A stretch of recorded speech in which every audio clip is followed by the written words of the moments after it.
Previously on Rome, rise and fall of an empire. The democratic Roman Republic is no more. After a relentless drive to seize absolute power, Julius Caesar is assassinated by aristocrats, hoping to maintain the Senate as the center of Rome's political authority. But the effort fails, and the age of emperors begins with the reign of Caesar Augustus. Now, in the 1st century BC, under the reign of the new Emperor Augustus, a new Roman Empire is on a mission of rapid expansion and sets its sights on the savage land beyond the Rhine. But the latest and greatest conquest collapses into a bloodbath. Germanic tribes spurn the imperial yoke and defy Roman authority, hobbling imperial ambitions, redrawing history, and jeopardizing the empire.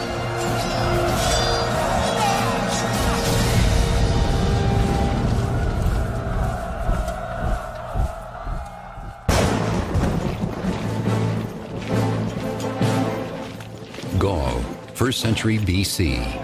Rome takes its first steps to world domination. Spurred on by unprecedented growth, the empire believes the rest of the world will eagerly bask in its civilizing light. Emperor Augustus consolidates power after the murder of his great-uncle Julius Caesar, and Rome rises and spreads its influence across the known world. Augustus was Julius Caesar's relative who became, in our terms, the first Roman emperor. Augustus saved the Republic in a way that Julius Caesar had been unable to do. This was the beginning of the real peak of Roman power. It was rapidly expanding its imperial frontiers and had had a series of stunning military victories. Many in Rome felt that the state was invincible. The beloved Augustus has triumphed in his difficult task of melding the democratic values of the old republic under the power and leadership of an emperor. Augustus saved the Republic by becoming its #1 and sole leader, in fact, but by saying and convincing other people that the Republic was still what it had always been, a cooperation among people up and down the social ladder for the good of all. After 35 years of successful rule, Augustus sees his greatest achievement as the massive expansion of Roman territory. To him, it is more than simple military conquest. There is a higher mission as well. Romans, after all, are superior. The Romans also felt that they had a mission to take Roman civilization to other people who didn't have it. So they thought that they had a cultural mission to bring law and, as they saw it, justice to people who were living without it, the people they called barbarians. With Gaul successfully becoming a Roman province, the newborn Roman Empire eyes land beyond the Rhine in an area that will come to be called Germania. The tribes beyond the Rhine live precariously, vying for power or turf through bloody raids against each other. Some tribes even extend their raiding into Roman territory, which Rome will not tolerate. The empire sees these barbarians as savage, unpredictable, dangerous, and worth conquering. There has been much debate about what Rome was doing east of the Rhine. The big question is, was Rome trying to establish a new province between the Rhine and the Elbe, or was Rome simply conducting punitive raids to try to stop incursions that had been coming across the Rhine from the east? Most scholarly opinion now suggests that Rome was really trying to establish a new province. By 9 BC, Emperor Augustus sends General Tiberius on a campaign across the Rhine. The relationship between the Romans and Germans is very problematic. You have people who are willing to work with the Romans and people who hate the Romans. And what this goes back to at times, no doubt, is a jockeying for power among the German tribes within ancient Germany, Germania itself. Tiberius, a well-connected and effective soldier, is heir apparent to the imperial throne. In Germania, he courts a leader of the Cheruscian tribe, seeing a potential ally. The Romans became allies of some of these barbarian groups because those groups wanted Roman help against their fellow barbarian enemies. And the Romans wanted to expand their territorial control and also their, as they saw it, civilizing mission further north. The Cheruscian chieftain welcomes an alliance with Rome. Though his people have no interest in Roman ways, they crave the empire's protection and prestige. They had a lot to gain from the relationship with Rome, particularly their ruling elite. Economically, there is access to Roman products. What's more important is that Roman products enable a person to show status. The young Germanic prince, happily playing Roman soldier, will learn to be a shrewd player of Roman politics. Raised in two worlds under the proud traditions of his people and the might and glory of the empire, he will become a Roman officer and a Germanic king. His name is Arminius.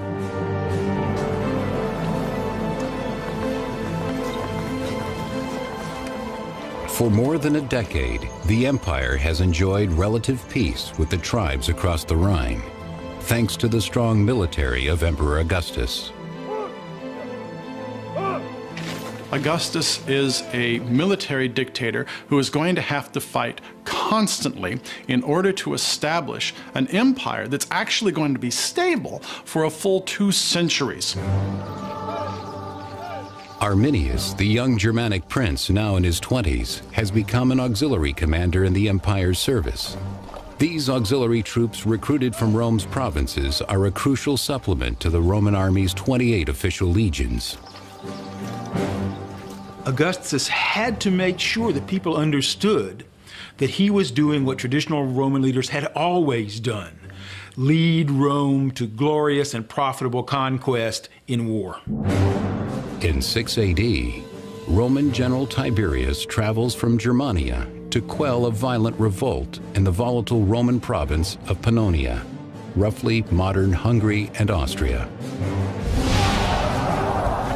Tiberius directs all his forces in Germany against the insurgents, who are rejecting Rome's taxation and intrusion into their way of life. When the Romans tried to push Romanization of the barbarians, to make them live more like Romans at a pace faster than the barbarians wanted to go, then the barbarians said, "We won't go there." The revolt against Rome will last 3 grueling years, stretching the Roman army thin. Emperor Augustus sends in auxiliary troops. Arminius fights in this campaign, mastering the techniques of Roman warfare and distinguishing himself to his Roman superiors. First-century Roman historian Velleius Paterculus. Brave in action and sharp in mind, Arminius had an intelligence quite beyond the ordinary barbarian, and he showed in his manner and in his eyes the fire of the mind within. Arminius is also sharp enough to see how brutally Rome can treat its provinces, crushing their autonomy.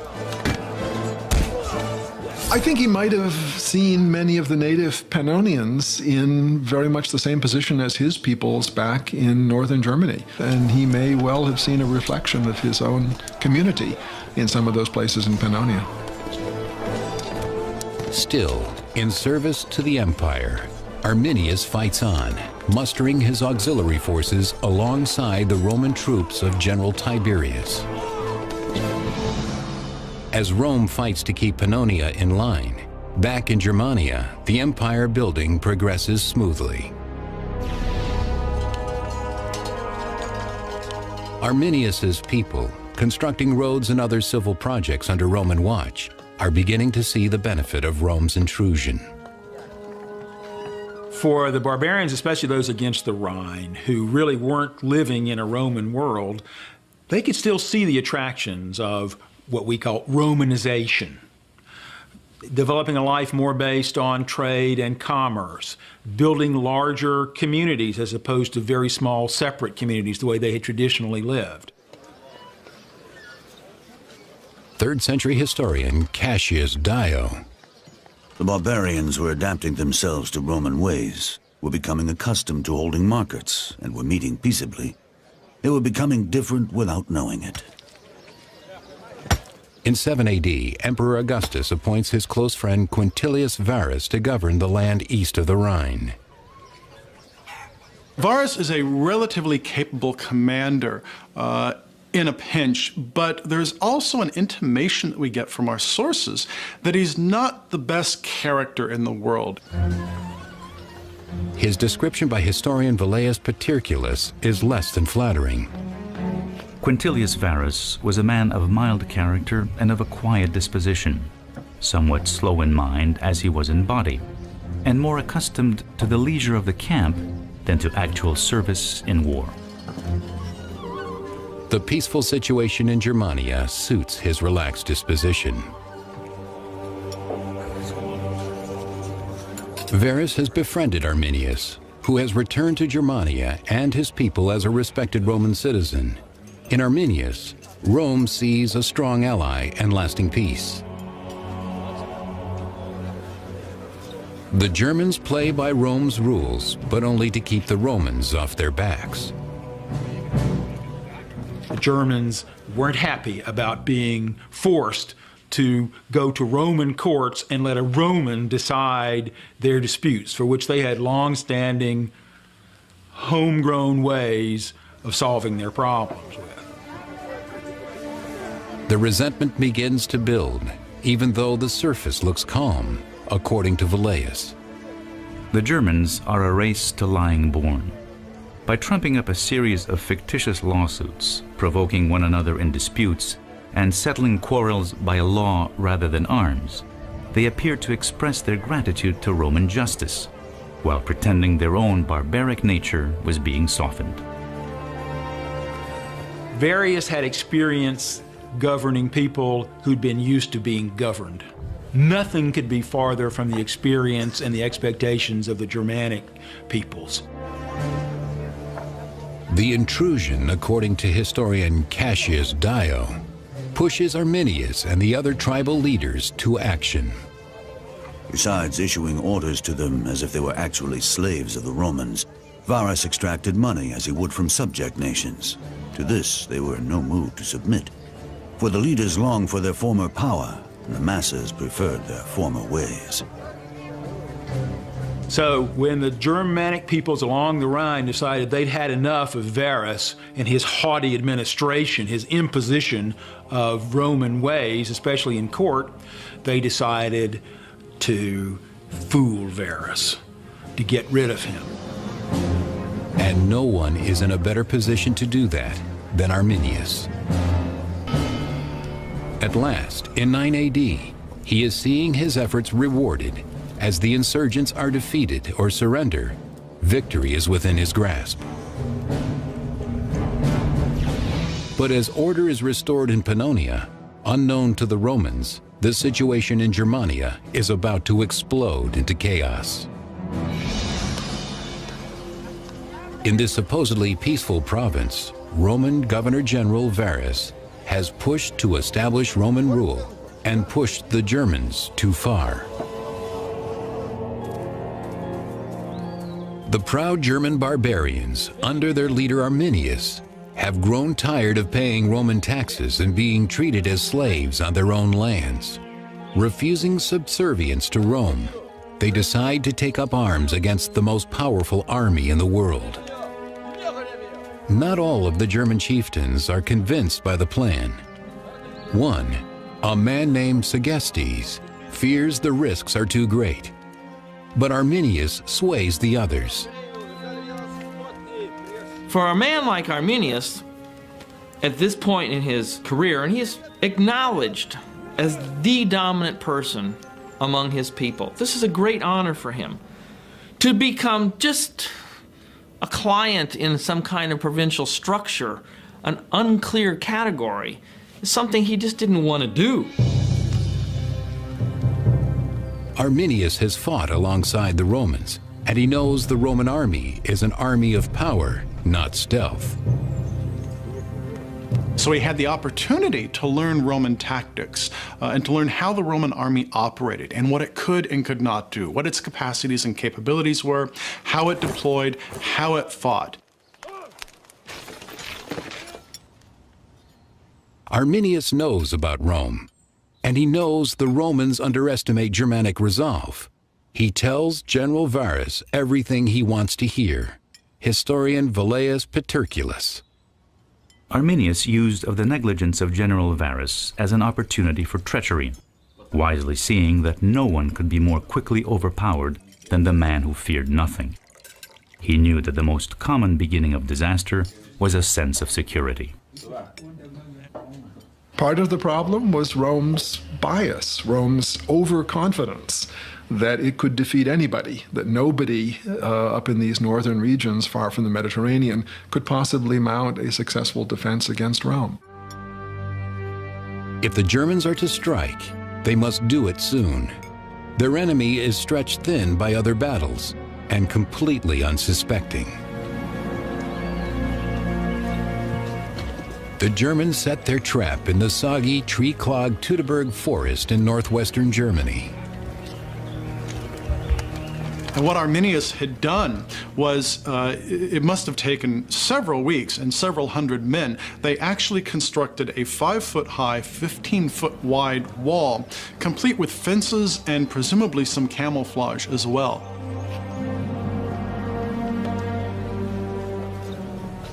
For Roman General Varus, it's business as usual. Unaware, he and his troops of the 17th, 18th, and 19th legions prepare to pull up stakes and make their seasonal move to their encampment to the west. 3rd century chronicler Cassius Dio. They had with them many wagons and beasts of burden as in times of peace. Also many women, children, and servants were following them. Their armor and their equipment is probably being carried in a wagon or by pack animals, because nobody could carry 70 pounds of armor and 40 pounds of pack day after day. They're chatting with their common-law wives, or arranging for somebody to come and polish their armor that night, or thinking about the evening they're going to have drinking with the prostitutes. The last thing on their mind is immediately forming up into battle formation. In the midst of his preparations, Varus receives a visitor. His old friend Arminius, now in service to Rome, has just returned with news of a tribal conflict to the west. Arminius tells Varus his presence there is needed to restore order. The supposed uprising is in an unfamiliar territory called Calcrisa, but it's only a short detour from the Roman fort at Haltern, Varus's intended destination.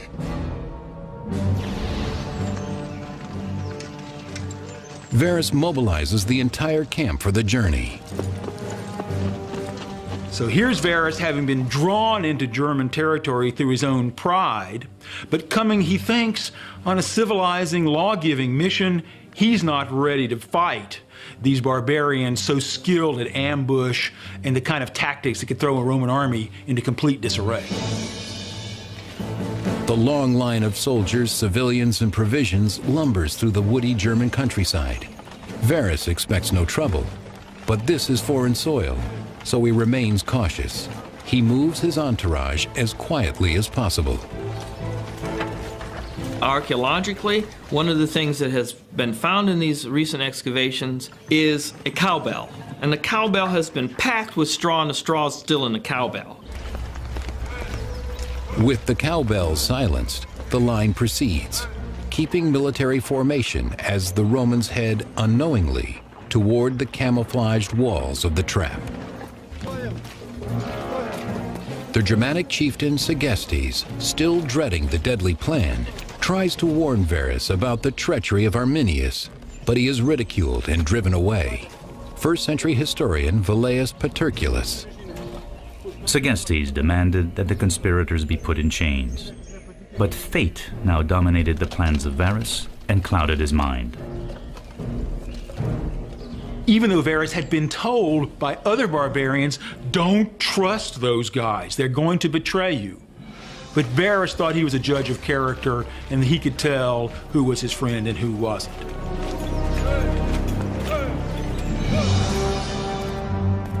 While Varus leads his legions into the trap, General Tiberius returns to Rome from his hard-won success in Pannonia. For Emperor Augustus, the victory of Tiberius proves the supreme might and power of his empire, an empire believed to be invulnerable. In truth, Varus is being led into a trap deep in the Teutoburg forest, in an area known as the Calcrisa Woods.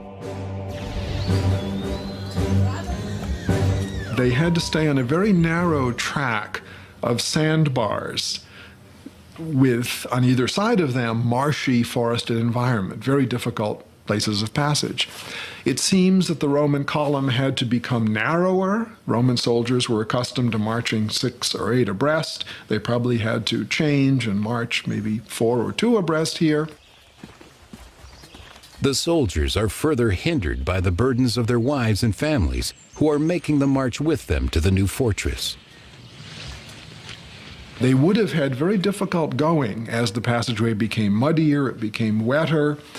This landscape is penetrated by a series of deep ravines, streams flowing from the Calcrisa Berg down into the swamp to the north. Varus walked through the worst possible territory a commander could have walked through. On one side he has a swamp, on the other side he has hills. He followed the road because Romans couldn't carry all this armor they wore. On the long haul, it simply wore too heavily. The German tribesmen had lured the Romans into the perfect trap, difficult to move forward, impossible to move back. Arminius knew he had Varus in his hands. It was just how and when. It's not if. And it happened. And it happened in a really complete fashion. 3rd century chronicler Cassius Dio describes the moment of ambush. The Germans came upon Varus in the midst of forests, by this time almost impenetrable. And there, at the very moment of revealing themselves as enemies instead of subjects, they wrought great and dire havoc. The trap is sprung. The Romans have no way out as the barbarians surround them on all sides. So you're bare out there. You have just your armor on, if that, and you are going to quickly be decimated in terms of your ranks. And the Romans had no room because the path was too narrow to deploy. The line of troops and their entourage could have stretched 2 miles long. Varus, hemmed in at the middle of the formation, is unaware of the devastation at the front. All he knows is the line has suddenly stopped moving, and there is no place to go. The front of the line is going to be the first to get it, and there isn't much communication, as far as we can tell, on this path, or there couldn't be much communication between the front of the line and the rear of the line. So that's going to render the army more vulnerable and create a deadly situation as well. By the time Varus learns of the attack, it is far too late. No time to prepare, no place to escape. The exact chain of events is lost to history. My guess is this was a battle that the main engagement took less than an hour, but the mopping up operation probably took the rest of the afternoon. Each man had to reconcile to the inevitable, and I don't know how a Roman would have done that any better than an American. Very hard to watch your friends die. As the Roman soldiers die like animals, more German warriors join the fray, writes Cassius Dio. The enemy's forces greatly increased, as many of those who had at first wavered now joined them, largely in the hope of plunder.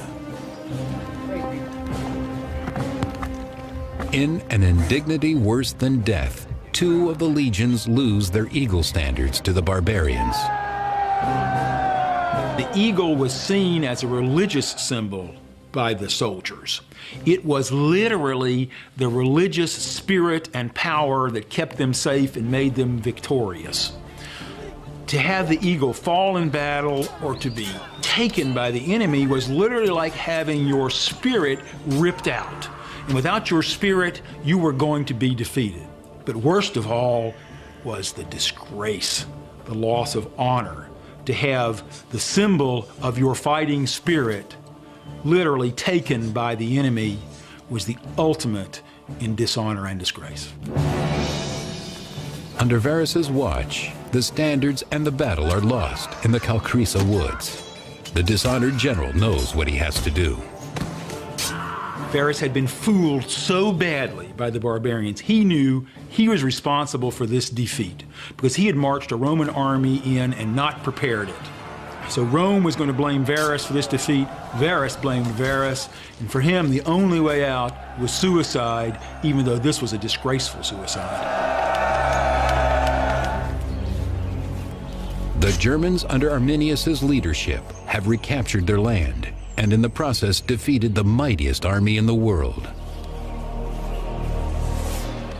Now it's time to torment their captives. 2nd century Latin writer Florus recounts the horror. Never was their slaughter more cruel than there in the marshes and woods. Never were more intolerable insults inflicted by barbarians, especially those directed against the lawyers. They put out the eyes of some of them and cut off the hands of others. They sewed up the mouth of one of them after first cutting out his tongue. As Germania celebrates the defeat of Varus, a victorious General Tiberius returns to Rome from his battles in Pannonia. And in Rome, Emperor Augustus joyfully makes the final preparations to celebrate Tiberius's triumph. But all that planning will go to waste. When news arrives in Rome, Augustus is told of the loss of his 3 legions in the north. He is horrified. And supposedly he screams repeatedly after this, "Varus, give me back my legions." This was a shock because Rome had had a whole series of military successes. Rome believed these people in the north could be easily defeated. Yet here comes this news that 3 entire legions, 15, 20,000 men, were destroyed in one fell swoop in a totally unexpected disaster. And now that the Cherusci and other barbarian tribes have slipped their leash, what can stop them from destroying Rome? Barbarians across the Rhine have massacred 3 entire Roman legions under Governor General Varus. Varus's disaster meant to Augustus that Augustus's plan to push the northern frontier of the Roman Empire further had failed, and that they were always going to have to deal with these ferocious peoples on their frontiers who at any time might want to come into the Roman Empire either to live or to raid. The blow to Rome is a severe one, and it cannot go unanswered. Arminius had struck a significant blow to Roman morale and Roman pride and Roman honor, and that had to be avenged. Losing 15,000 to 18,000 men from a strike force of legionnaires of 150,000 is similar, I think, to the United States Army today losing 60,000 men. We have about 600,000 men under arms.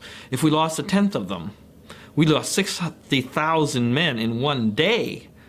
I think it'd make the evening news. To restore Rome, General Tiberius mobilizes his exhausted troops. Tiberius is sent along with 8 legions and auxiliary armies to reinforce the Rhine frontier and Gaul. Fortunately, Rome appears safe for now. The Germans show no sign of hostility at the borders. But the Romans have learned how crafty the Germans can be, and so they stay vigilant, even at home. Guards are stationed throughout the city. and it was a severe blow to Rome as a city, as a society, to know that these peoples of the north, whom it had regarded through the writings of Caesar and Tacitus and others as being far inferior to Rome militarily, were able to deal this devastating blow. Mighty Rome, the apex of Western civilization, suddenly feels vulnerable. Every foreign citizen or visitor is now suspect, a potential terrorist. Augustus, fearing a sympathetic uprising among the Germans in Rome, expels them. While all of Rome quakes with fear, the Germans beyond the Rhine are jubilant. Arminius celebrates his victory over Rome by taking a bride, Thusnelda. She is the daughter of rival chieftain Segestes, who had tried to warn Varus of Arminius's treachery. Very much against her father's wishes, she allowed herself to be kidnapped by Arminius. Because German women were strong, they would kill their men if they were retreating from battle. They saw themselves as worthwhile. They wanted to be allied with the best possible man. Thusnelda, that was Arminius' wife's name, saw Arminius as the very best man among the Germans, and she wanted nothing less for herself. The victory against the Roman legions has earned Arminius tremendous clout. Now, as king of the Cheruscian people, he forms a coalition of tribal leaders. Arminius thought that this spectacular defeat would give him the purchase, the fame, to be what the Germans had never had, a king over everyone.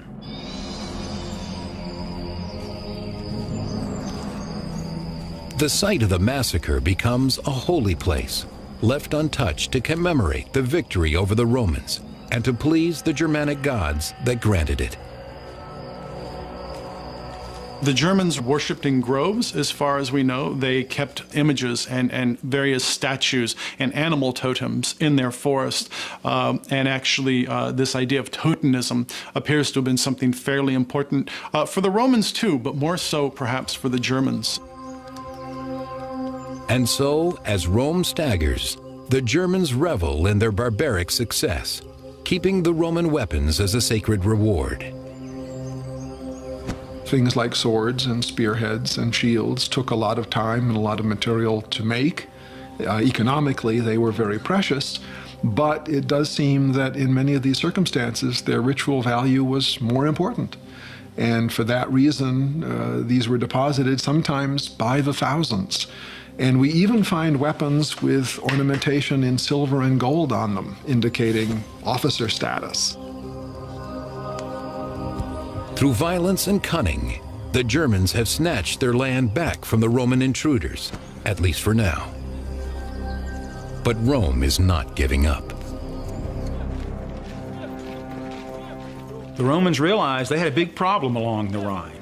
And after they were able to regroup, which meant finding more soldiers, trying to build new alliances with the barbarians, they began, after some time, to send expeditions across the Rhine, both to try to pacify the area, but also to regain their lost honor, because the defeat of Varus had been so disgraceful.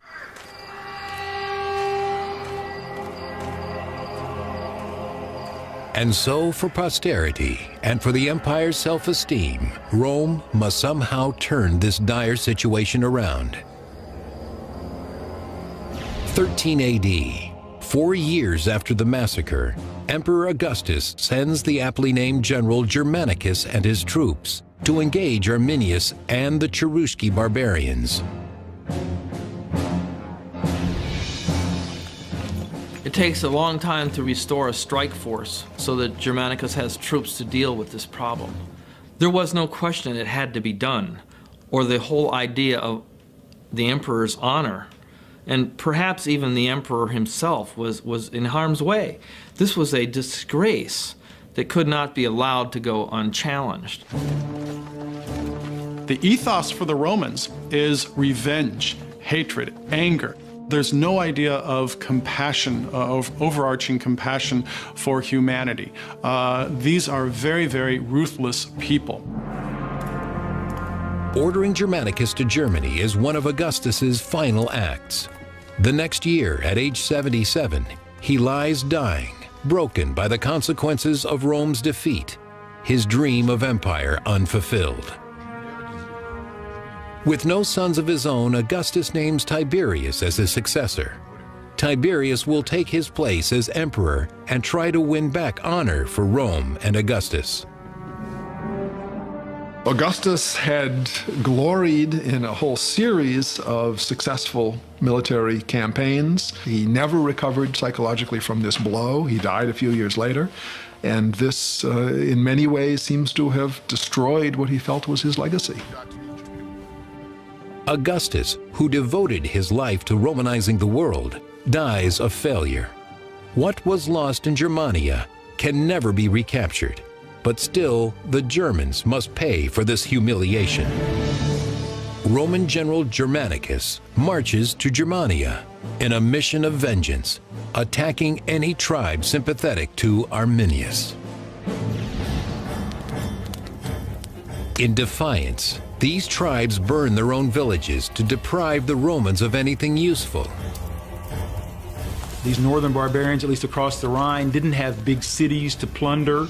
They had increasingly growing settlements, but they could just fade away and come to fight another day and leave you having spent a lot of money on a campaign that didn't return anything to you. So war was becoming a negative cash flow instead of a positive cash flow.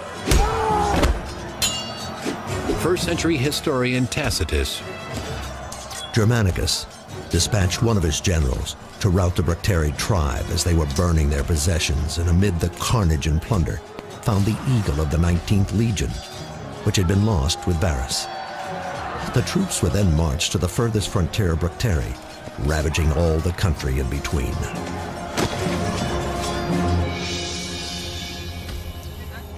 On their campaign, the Romans rescue Segestes, the rival chieftain imprisoned by Arminius. But the humiliation doesn't stop there. Most devastating, the Romans seize Segestes' daughter, Thusnelda, now pregnant with Arminius' child. She was captured by the Romans and taken to the capital as proof of how successful the Romans had been at defeating Arminius and making his life miserable, even though he had been the one who had destroyed Varus and his 3 legions. In 15 AD, 6 years after the ambush, the Roman army comes to the Calcrisa Woods massacre site, now a sacred Germanic monument to their victory. They found the actual site of Varus's defeat, at least the ultimate moment, because there were still broken weapons scattered around, there were skulls nailed to the trees. Oh, the scene was awful. It was virtually a plain full of white bones, except for most likely the officers who would have been, if they were captured, sacrificed by the Germans, who did practice human sacrifice by, hanging or slitting the throat. First-century historian Tacitus describes what the Romans encounter. In the field were whitening bones, scattered where the men had fled and heaped in piles where they had stood. Lying nearby were broken weapons and limbs of horses, while the skulls of men were nailed to tree trunks. Not far away stood the barbarian altars, where they had sacrificed the tribunes or senior centurions. So the scene was pretty emotional, certainly for Germanicus's men. Some realized that these could be relatives, these could be friends, these could be comrades in arms that I'm burying. And burial of the dead in antiquity and doing rites by them is extremely important to keep the dead in their place, to make sure they don't come back to haunt you. First-century historian Tacitus. The Roman army buried the bones of the 3 legions, no man knowing whether he laid to rest the remains of a stranger or a kinsman. But with anger rising against the enemy, all simultaneously mourned and hated. Symbolically, it was really important for Rome to show that it remembered its fallen veterans and that it was never going to give up trying to reclaim the honor that had been taken from them by the incompetence and arrogance of their commander. To the Germans who see the killing field as a holy memorial, the burial is a desecration. As soon as the soldiers leave, the Germans exhume the Roman bones and re-sanctify the site of the massacre. Arminius, believing he had soundly defeated Rome 6 years ago, is livid that the Romans have come back and confounded by the sudden turn of events. Tacitus recounts his rage. Arminius, with his naturally furious temper, was driven to frenzy by the seizure of his wife and the foredooming to slavery of his unborn child. He flew into a rage, demanding war against Augustus, war against the empire. And war did come.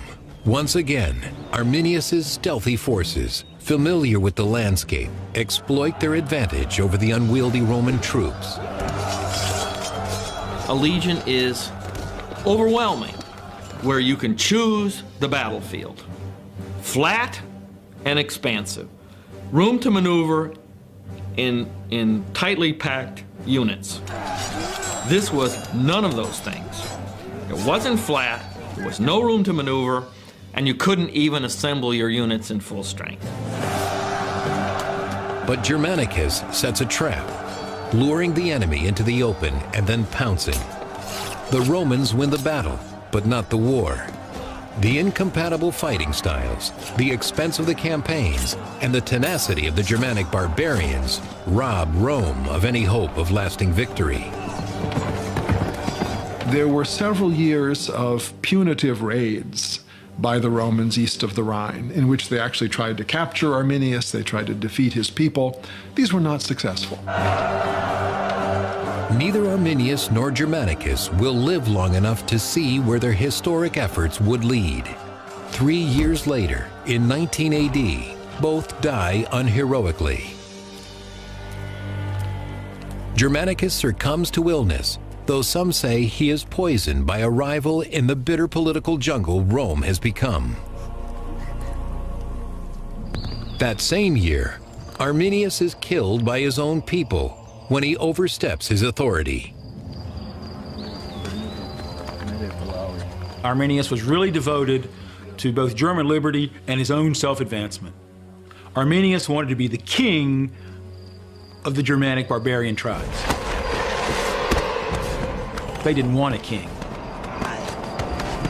They wanted autonomy, and Arminius had given them that, and in the process, changed the shape of Rome. We could think of this battle as being the battle that truly stopped Roman expansion at that point. Had the battle not happened, who knows how far eastward Rome might have conquered, through all of Germany, into Poland, possibly even eastward into Russia. We just don't know. After Teutoburg, Rome deems the risks of expansion too high, the benefits hardly worth it. But soon enough, the lure of foreign conquest becomes too seductive to ignore. Next on Rome, rise and fall of an empire. In 47 AD, Emperor Claudius leads a campaign to the edge of the known world, the mysterious island of Britain. But the inhabitants violently reject Rome's domination, drawing the empire into a savage guerrilla war.